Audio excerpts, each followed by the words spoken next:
शुभम कुमार है, उन्होंने टॉप किया है। वो पहले क्रमांक से पास हुए हैं। हमारे साथ बातचीत करने के लिए शुभम कुमार है, हम उनसे बातचीत करेंगे। शुभम जी, पहले तो बीबीसी हिंदी की ओर से आपको बहुत सारी शुभकामनाएं। जब आपको पता चला आपने भारत में पहला क्रमांक लाया है, आपने टॉप किया है, तो आपकी पहली रिएक्शन क्या थी?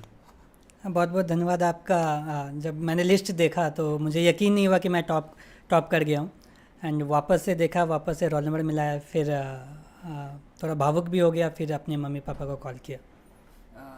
आप 24 साल के हो, इतने कम उम्र में आपने टॉप किया है, तो कड़ी मेहनत करनी पड़ी होगी। कैसी मेहनत की थी आपने? कितने साल से आप तैयारी कर रहे थे?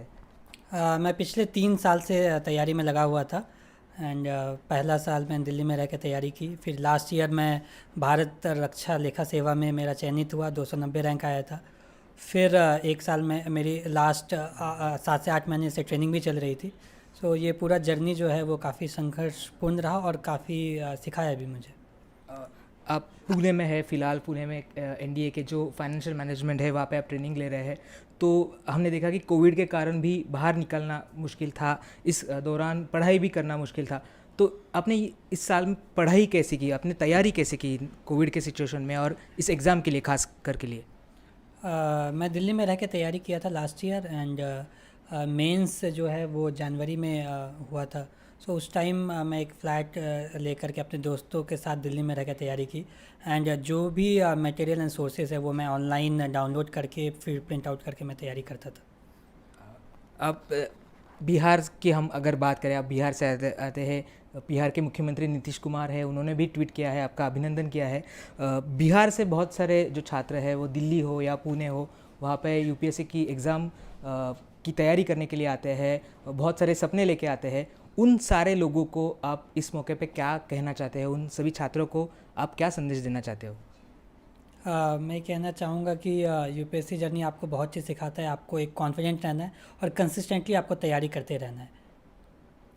हमने देखा है कि जो बहुत सारे छात्र होते हैं, बहुत सारी अटेम्प्ट्स देते हैं, उनमें उम्र भी निकल जाती है, उनके पास प्लान बी नहीं होता बहुत बार।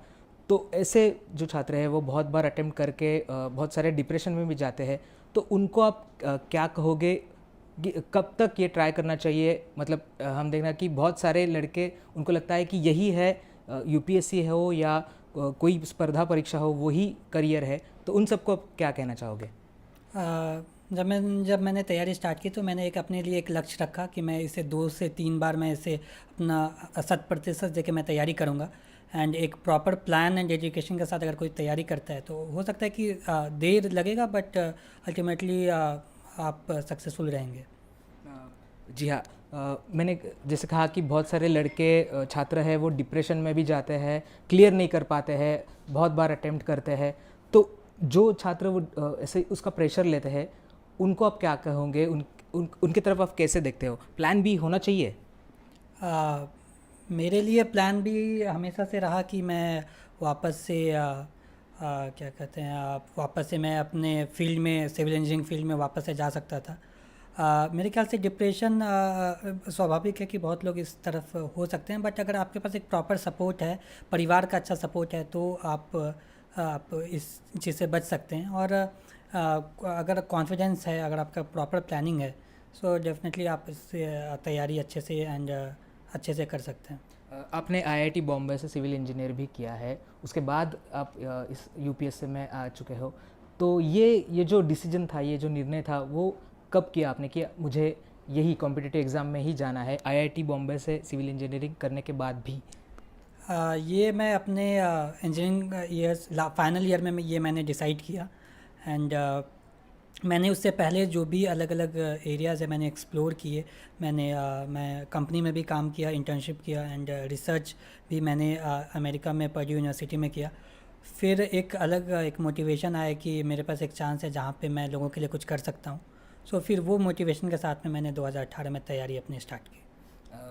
आप पहले आ चुके हो, आपने टॉप किया है, तो आगे का क्या सोचा है? आप कैसे, आप जैसे आप बात कर रहे हो कि आपको लोगों की सेवा करनी है, लोगों को जो सुविधा है वो उन तक पहुंचानी है, तो आपका क्या सोचा है? आप आगे कैसे जाने वाले हो? Think this is only the beginning, ये बस शुरुआत है। एंड मुझे जो भी रोल्स मिलेंगे या उसमें मैं 100% देने की कोशिश करूँगा।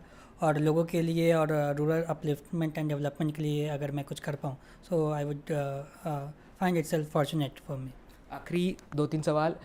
मैंने जैसे पहले कहा कि बिहार के मुख्यमंत्री ने आपका अभिनंदन किया है, हम देख रहे हैं कि बहुत सारे कॉल्स आपको आ रहे हैं, शुभकामनाएं दे रहे हैं, तो ये पूरा ये आपके लिए कैसा दिन है? मतलब आप बहुत देर से फ़ोन पे लगे हुए हैं, बहुत सारे इंटरव्यू हो रहे हैं आपके, कैसा दिन था आपके लिए?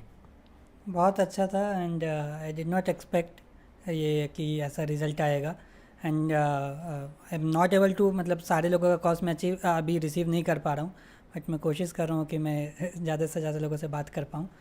काफ़ी अच्छा फील हो रहा है। अब आपने जब तैयारी शुरू की थी तो आपको ऐसा लग रहा था कि आप टॉप करोगे? अब कहाँ तक आपने सोचा था?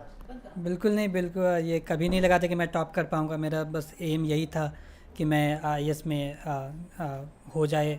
सो शुरुआत से यही एम था कि किसी तरह मेरा निकल जाए। ये कभी नहीं सोचा था कि पहला रैंक आएगा।